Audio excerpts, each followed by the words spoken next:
Mi nombre es Gabriel Edgardo Yugdar y te invito a que me acompañes por este pequeño viaje a la historia de la Iglesia. Te invito a suscribirte y a ayudarme dándole un me gusta a este video. ¿Preparado para el viaje? Comencemos. Hola amigos, ¿cómo están? Bienvenidos una vez más a Diarios de Avivamientos, estos pequeños viajes por la historia de la Iglesia. Hoy vamos a ver esta polémica que a los católicos romanos les encanta remover para atacar al protestantismo. Y vamos a comenzar viendo lo que nos dice esta hermanastra en el pequeño recorte que les presento. Recordemos en principio algunos datos históricos. Los luteranos son herejes y golpeados por muchos anatemas por el Concilio de Trento. Para justificar sus elucubraciones, Lutero falsifica la Biblia. Agrega una palabra a una frase de San Pablo: la fe salva. Y suprime la epístola de Santiago a causa de la frase: la fe sin obras es muerta. Lutero tuvo charlas de sobremesa, groseras sobre la sexualidad de nuestro Señor. Se casa con una religiosa, se embriaga a menudo y terminó por colgarse después de una orgía. Y terminó por colgarse después de una orgía. Bien, tenemos a esta monja que huele a naftalina diciéndonos que, venga, a ver. Señor obispo, esto de ponerle así que se murió ahorcado así solamente, me parece que no pega fuerte, hay que ponerle algo más. ¿Qué tal si le ponemos que, no sé, se dio una sobredosis del éxtasis líquido? No, mija, no. Bueno, señor obispo, entonces, ¿qué le parece si le metemos, no sé, me gustaría una orgía, como esas que hace usted? Bien, ya les pareció poco decir que Lutero se suicidó, ahora había que agregarle algo más, ¿no? Ahora, cualquier persona que haya leído mínimamente un pequeño libro de historia, un libro de historia de la Iglesia serio, sabrá que Lutero pasó sus últimos años de vida muy enfermo, que muchas veces lo tendrían que llevar en andas porque no tenía fuerza de salud para movilizarse por sí mismo. Y sobre todo en el último tiempo y el último año de su vida, correspondiendo a lo que era en aquella época. Ustedes saben que en aquella época la gente pues no tenía los recursos del conocimiento médico como ahora, y ustedes leen la historia del Renacimiento, por ejemplo, de aquella época, y verán que muchos de los grandes hombres del Renacimiento murieron jóvenes, 30 y pico de años, 40 y tanto de años, 50 años. Pues bueno, Lutero llegó a los 62, 63 años y ya él mismo decía que ya no deseaba seguir viviendo porque ya el cuerpo no le daba más. Y Lutero no era una persona que se aferraba a esta vida. Lutero decía que anhelaba ya ir a la casa del Padre y descansar de todas esas fatigas y todas esas enfermedades que para un hombre de su edad y de su época eran muy comunes, muy habituales. Recuerden ustedes lo mucho que sufría alguien que era más joven que él, que era Carlos V, que al final se terminó retirando, entregándole el reinado a su hijo, y el imperio de Sajonia de Alemania se lo entregó a su hermano, Fernando, y a su hijo Felipe II le entregó el reino de España y de América. Y era torturado por la gota. Y Carlos V, el emperador que se había enfrentado con Lutero, Carlos V decía: qué bien dormiría yo sin la gota y sin Lutero, porque realmente le atormentaban esas enfermedades que hoy, pues bueno, son de fácil tratamiento. Así que cualquiera que tenga un mínimo de conocimiento de historia, que haya leído una biografía decente de Lutero, sabrá que Lutero, sus últimos años, no estaba para andar de orgías ni de fiestas, sino que sencillamente le costaba mucho movilizarse y el cuerpo ya no le daba más hasta que el último ya directamente se fue apagando de a poco. Pero, bueno, comparemos lo que dijo esta monjita con olor a naftalina con lo que dice este catedrático eminente, doctor en filosofía, doctor en teología, que se ha codeado con grandes teólogos, con Pannenberg, con, Moltmann, un montón de otros, ¿no? Que estudió también en Tubinga, y tiene pues una hermosa conferencia de 2 partes que las pueden encontrar en la Fundación Juan March, que saben ir prestigiosos catedráticos a dar conferencias allí, y él dio una conferencia sobre la Reforma Protestante. Él es católico romano, fue sacerdote y doctor en filosofía y doctor en teología, un gran erudito. Así que escuchen lo que él dice acerca de la muerte de Martín Lutero. Lutero era un hombre, además de profundamente religioso, se le ha llamado doctor hyperbolicus, el doctor exagerado. Siempre utiliza expresiones como todo, nada, jamás. Era un hombre de extremos. Y por fin llegamos al último punto, muerte de Lutero. Murió en la noche del 17 al 18 de febrero de 1546. Hay que decir que incluso su muerte fue un último acto de servicio, porque le encargaron que fuera a Eisleben, a su pueblo. Él estaba en Wittenberg y vivía en el convento de Wittenberg, en el antiguo convento, pero le encargaron que fuera a Eisleben, a su aldea, a solucionar un problema de herencia. Lutero fue, arregló el tema, el asunto, pero murió. Esa noche murió en su pueblo. Los testigos que había cuentan que se trató de una muerte serena y pacífica, desde luego sin las huellas de terror con que se nos describió dentro del mundo católico a veces, no siempre, pero a veces. Unas de sus últimas palabras fueron: rezad para que el Señor venga pronto, que venga muy pronto, con su día glorioso. Lutero tuvo una especie de confianza natural en Dios. Tuvo en todo momento conciencia de estar en sus manos. De hecho, recrimina a su mujer, a la buena de Catalina, le recrimina que se está preocupando demasiado por él en sus últimos días, que está en manos de Dios, que no se ocupe ni preocupe tanto de él. Después de morir se encontró en su escritorio un papelito que ponía: somos mendigos ante Dios, esta es la única verdad. Ya 3 años antes de su muerte, Lutero no podía andar, lo llevaban en un pequeño carro a la universidad para que diera sus clases y a predicar a la iglesia. Y en todas sus cartas escribía, las terminaba diciendo: estoy demasiado cansado para escribir, he vivido mi vida, ya es hora de que me reencuentre con mis mayores. Ante todo esto, como digo, Lutero deseaba el final. Desaparecieron sus tonos combativos y al final nos encontramos con un hombre muy resignado, que lo único que desea por fin es llegar a Dios. En la misma noche de su muerte, uno de los testigos, Justus Jonas, uno de sus grandes biógrafos, informa sobre las últimas horas de Lutero.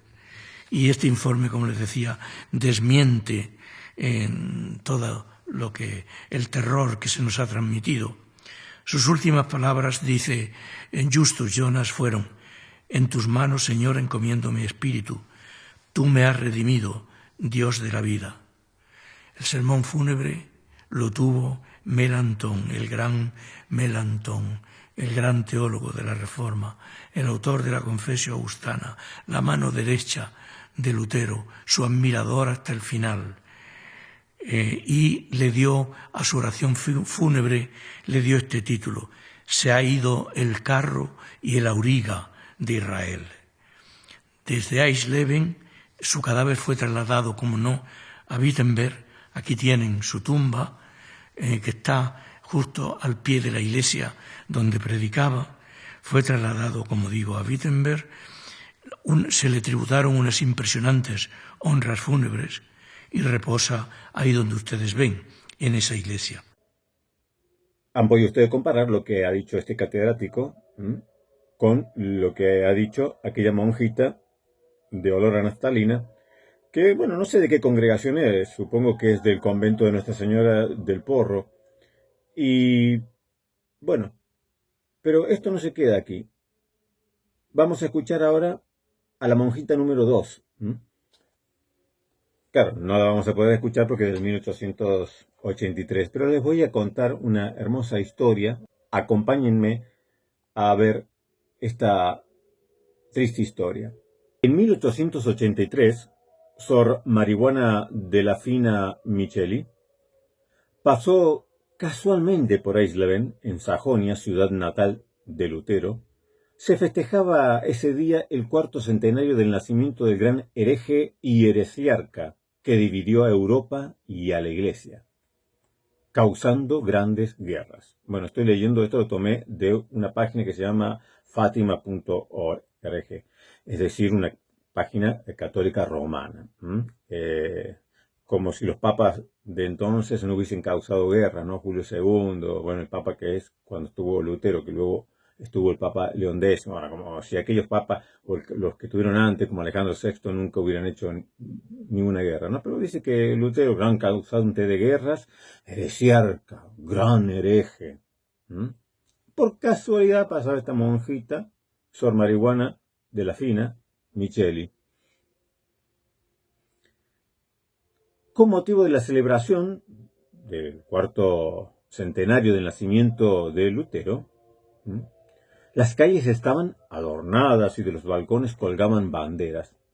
La beata, es decir, esta monjita, esta hermanastra, a pesar de observar el gran tumulto y agitación, no estaba interesada en saber por qué ocurría toda esa agitación, porque su único deseo era ir a una iglesia para orar y hacerle una visita a Jesús sacramentado.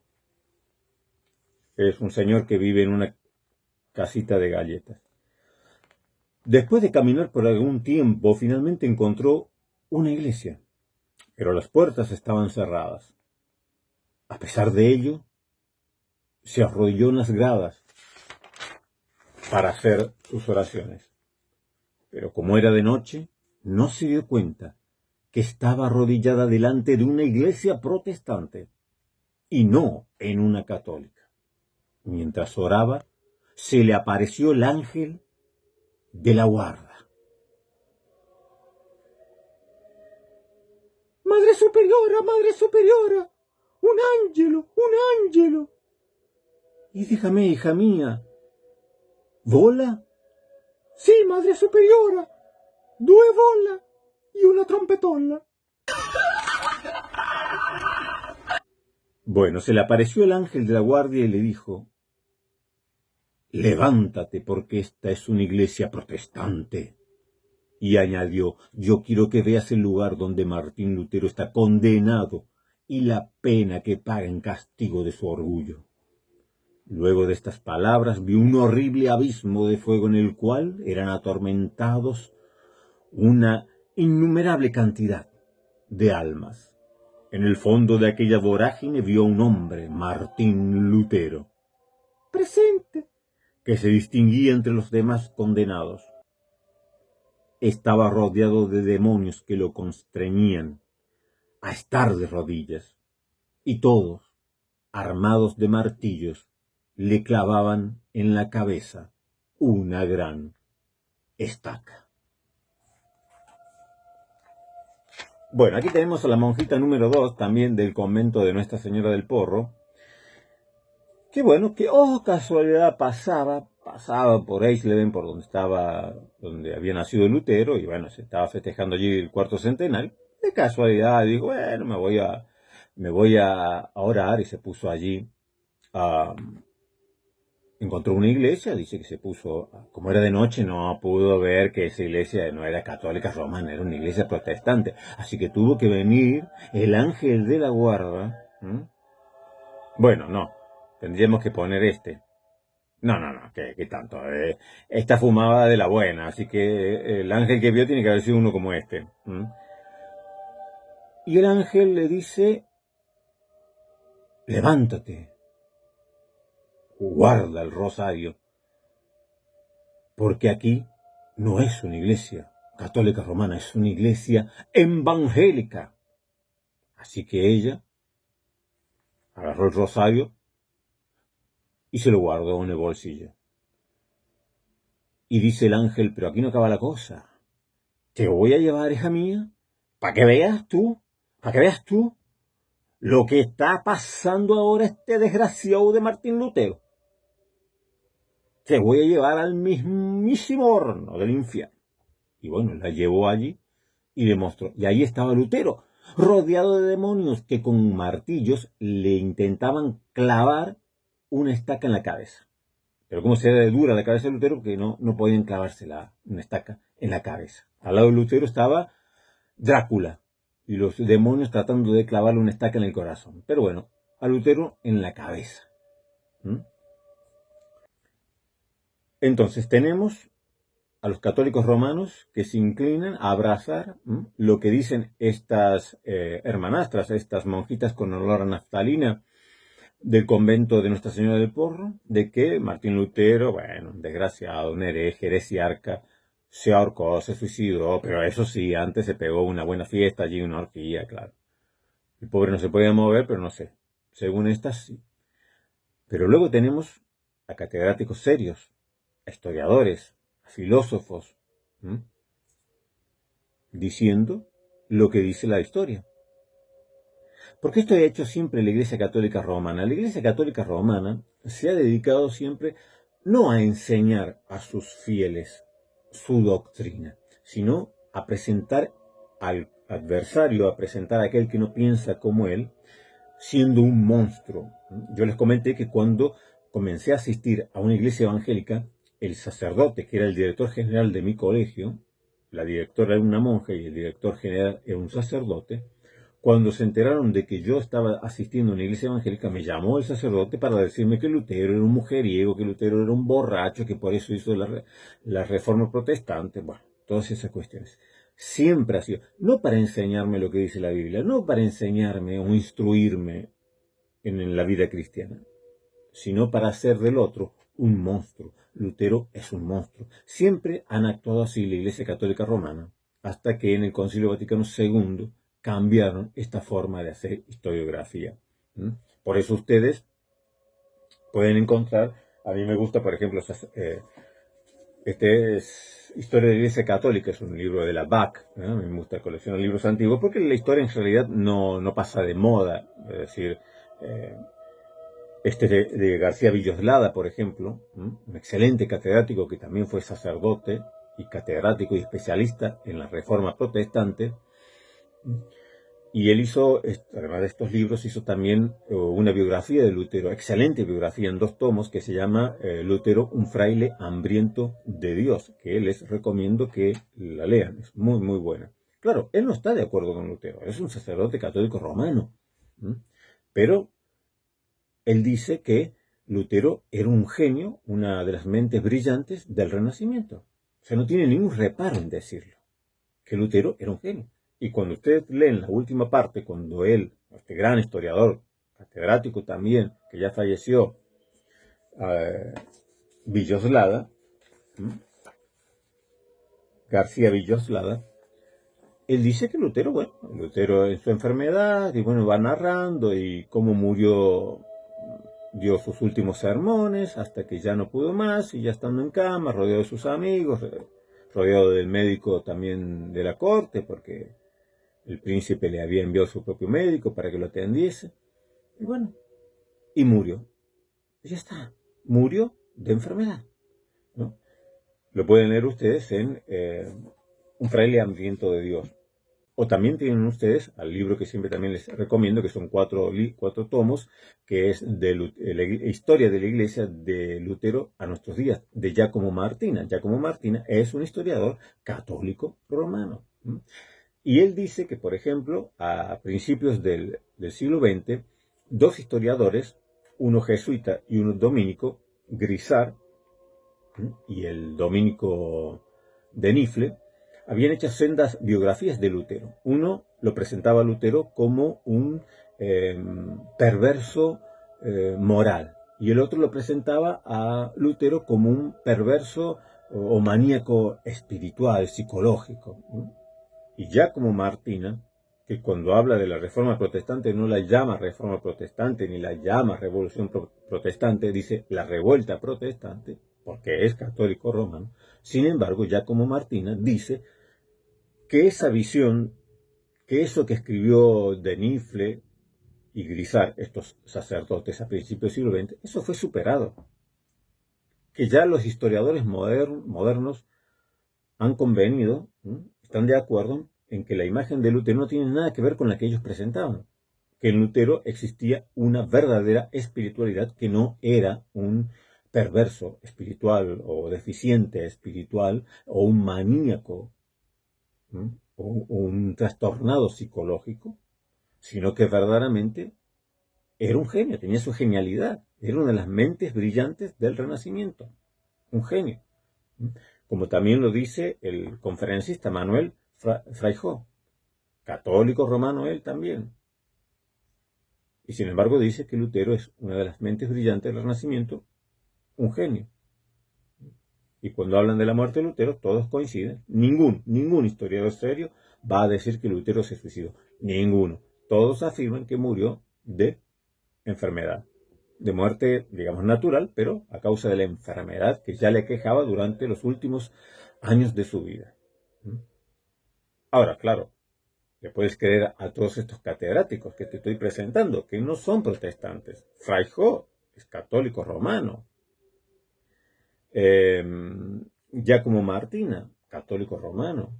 García Villoslada, católico romano, sacerdotes. O puedes tomarlo de estas monjitas trasnochadas con olor a naftalina que están ancladas, son trasnochadas, huelen a rancio, están ancladas en el pasado.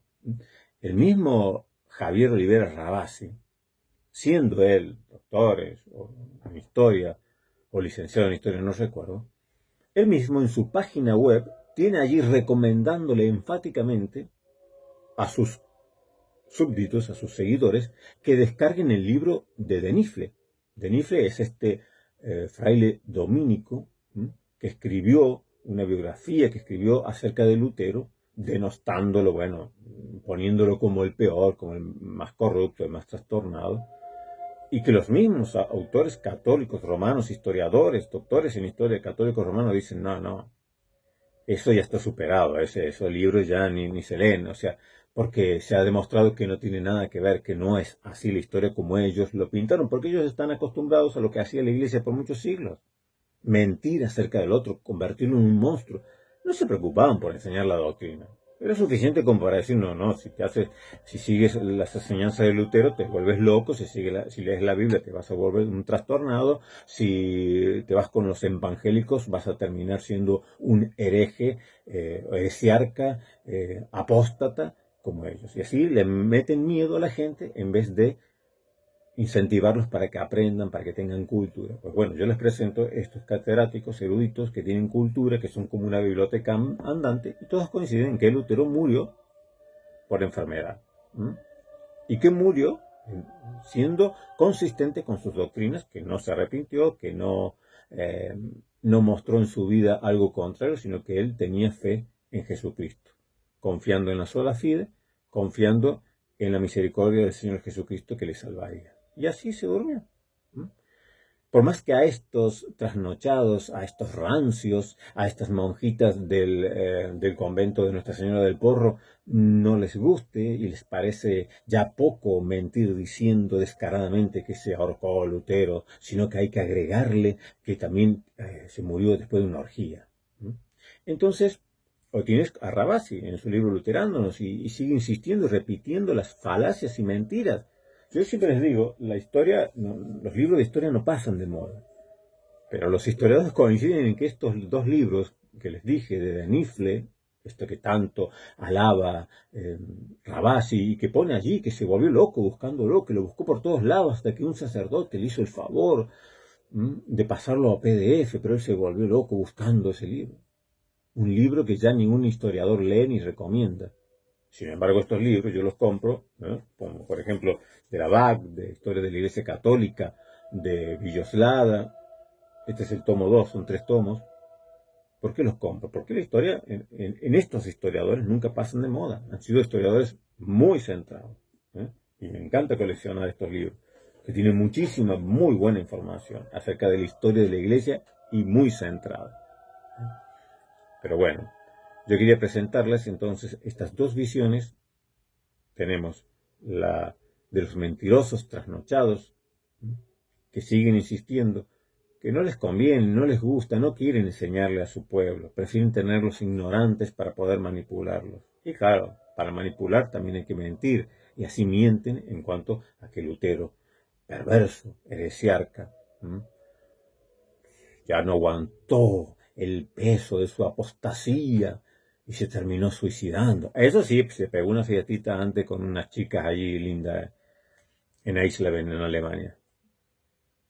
O pueden creerle a lo que dicen los catedráticos, los verdaderos historiadores, que hablan de que Lutero, después de su vida, de 62, 63 años, que para aquella época era una vida bastante larguita, hoy para nosotros es poco, pero comparando con los que se morían en esa época, que el que no se moría por una peste, se moría por un accidente de la naturaleza, o se moría por enfermedades que hoy serían fácilmente curables, pero en aquella época no había cura, o vivían, como Carlos V, atormentados por la gota. Pues bueno, Lutero tenía también sus problemas físicos y murió de eso, pero murió en paz. Por más que a los católicos romanos, a los apologistas católicos romanos, se les haga un nudo en el estómago y no puedan soportar esta verdad, yo les he presentado, no de historiadores protestantes, no, yo no estudio, no les presento historiadores protestantes, de sus mismos historiadores católicos romanos. Lutero, el gran Lutero, murió, pues, cuando el Señor lo llamó, de muerte natural por enfermedad, y se van a tener que dar con las ganas estas chicas que en sus mentes sueñan con orgías y esas cuestiones raras, o con la horca, pues nada de eso. Así que hermanos, y amigos, espero que les haya sido útil este vídeo para desmontar las mentiras de una parte. Obviamente los historiadores católicos romanos y los apologistas serios nunca van a utilizar esta mentira de que Lutero se suicidó. Eso está más que demostrado y sus propios historiadores lo demuestran que no fue así. Así que nos vemos en el próximo viaje por la historia de la Iglesia. Esto ha sido todo. Muchas gracias por acompañarme en este viaje. No te olvides de suscribirte al canal para poder reencontrarnos próximamente.